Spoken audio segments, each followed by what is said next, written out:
함께 예배하는 우리 집, 믿음으로 세우는 가정. 안녕하세요. 여러분과 함께 말씀을 나눌 추진 목사입니다. 먼저 마음을 열어 함께 하나님을 찬양하겠습니다.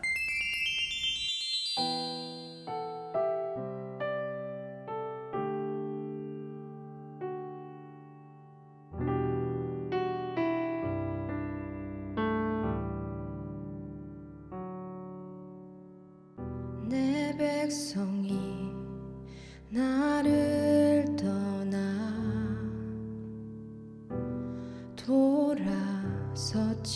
돌아섰지만 내 사랑이 내 백성을 포기 못하니 내 모든 것 내어주고 나 그들을 얻으리라. 여호와께 돌아가자. 우린 돌아서도 그는 변치 않네. 여호와께 돌아가자. 우린 넘어져도 그 사랑 영원하네.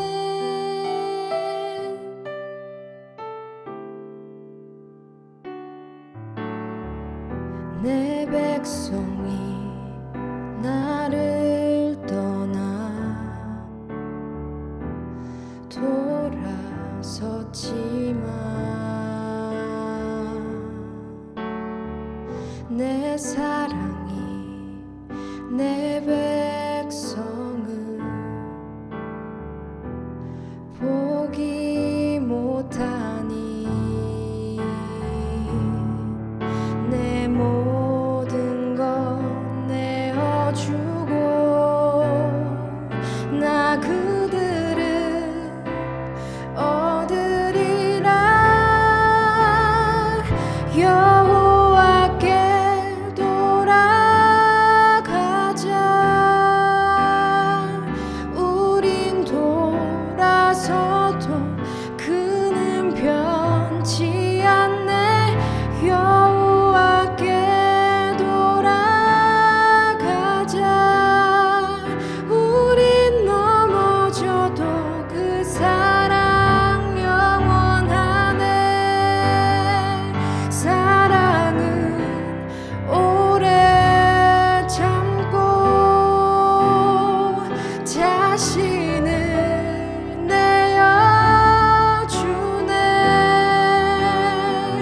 서로 사랑할 때 세상은 주보내. 사랑은 절대 지지 않네. 사랑은 오래 참고 자신을 내어주네. 서로 사랑할 때 세상은 주보내. 사랑은 절대 지지 않네.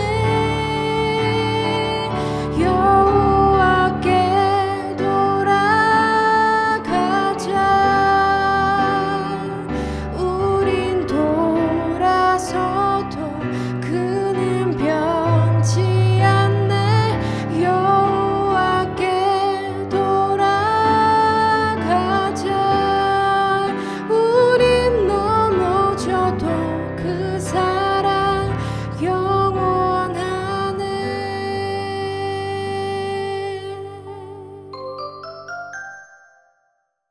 함께 보실 하나님의 말씀은 누가복음 15장 24절입니다. 이 내 아들은 죽었다가 다시 살아났으며 내가 잃었다가 다시 얻었노라 하니 그들이 즐거워하더라. 아멘. 예수님은 이 땅에서 일하시는 동안 많은 사람들을 만났습니다. 그 중에는 예수님을 좋아하는 사람도 있었고 싫어하는 사람도 있었습니다.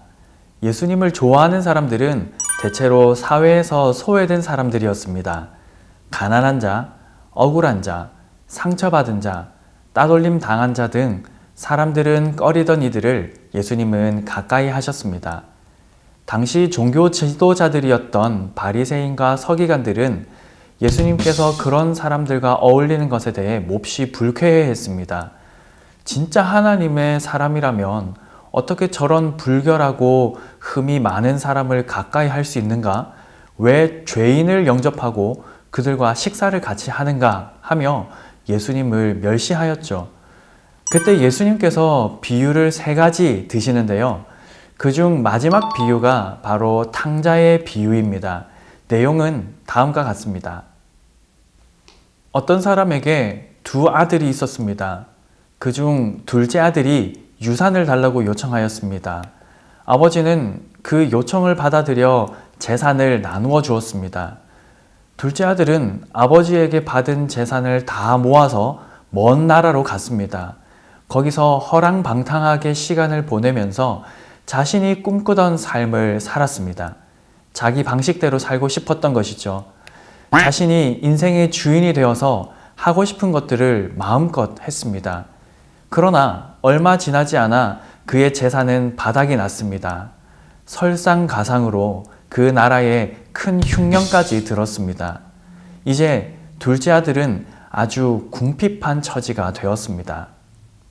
그는 먹고 살기 위해 돼지를 치는 일을 하게 됩니다. 당시 유대인들은 모세의 율법을 따라 돼지를 부정한 짐승으로 취급하였고 스스로 부정해지는 것을 막기 위해서 돼지를 만지는 일조차 하지 않으려 했었습니다. 그럼에도 불구하고 둘째 아들은 찬밥, 더운 밥 가릴 처지가 못 됩니다. 돼지라도 쳐야 살겠다 싶습니다. 얼마나 안타까운 상황이 되었는지 그 부정한 돼지가 먹는 열매로 배를 채우려고 시도도 했었는데 그것마저도 얻지 못하게 됩니다. 아주 비참한 상황, 인생의 밑바닥까지 내려앉은 것이지요. 이제야 아들은 생각해냅니다.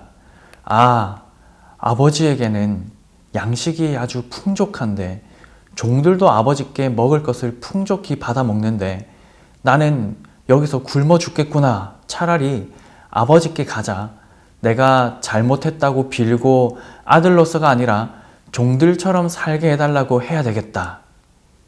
둘째 아들은 아버지가 어떤 반응을 보일지 알지 못한 채 아버지께로 돌아갑니다. 그저 아버지의 종이 되어 배를 채울 수 있기를 소망하면서 돌아갑니다. 한편 아버지는 둘째 아들이 언젠가 돌아올 것을 기대하며 많은 날을 지평선을 바라보며 지내고 있었습니다. 노심초사 아버지는 아들이 돌아올 날만을 학수고대하고 있었습니다. 마침내 아버지는 아들이 돌아오는 모습을 봅니다. 거리가 아직도 멀지만 둘째 아들임에 틀림없습니다. 아버지는 아들을 향해 달려갑니다. 가장으로서의 위엄과 체신은 사치일 뿐입니다. 아버지는 용서의 수준을 넘어서 믿을 수 없는 사랑을 아들에게 보여줍니다.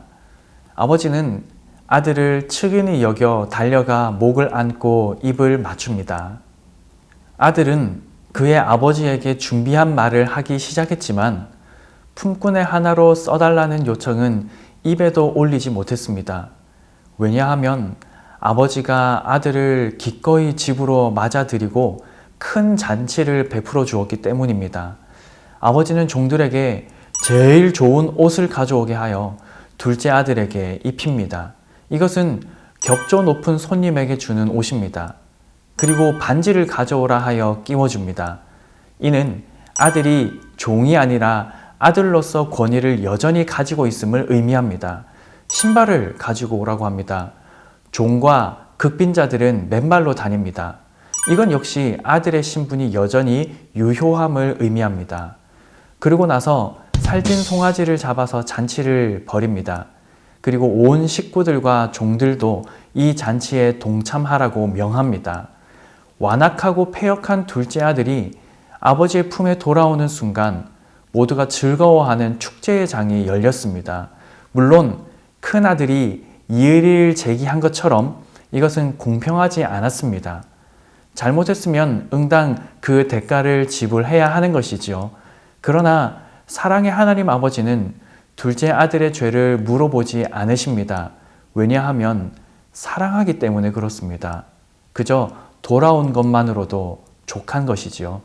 사랑하는 틴지 여러분, 한 영혼을 향한 하나님 아버지의 마음은 이와 같습니다. 죄인 한 사람이 하나님께로 돌아올 때 하나님 아버지는 체면과 위신은 온데간데 없이 기뻐 춤을 추며 맞아주십니다. 혹 여러분들 중 나는 너무 많은 죄를 지어서 예수님을 믿을 수 없어, 교회에 갈 수도 없어, 나 같은 사람도 하나님이 받아주실까? 라는 생각을 갖고 계신 분이 있다면 주저없이 말씀드릴 수 있습니다. 돌아오십시오. 하나님을 찾으십시오. 둘째 아들과 같이 다소 주춤거리고 어색해하며 쭈뼛쭈뼛해도 괜찮습니다. 어떤 모습으로든 나아오십시오. 시편 103편 13절은 이렇게 기록합니다.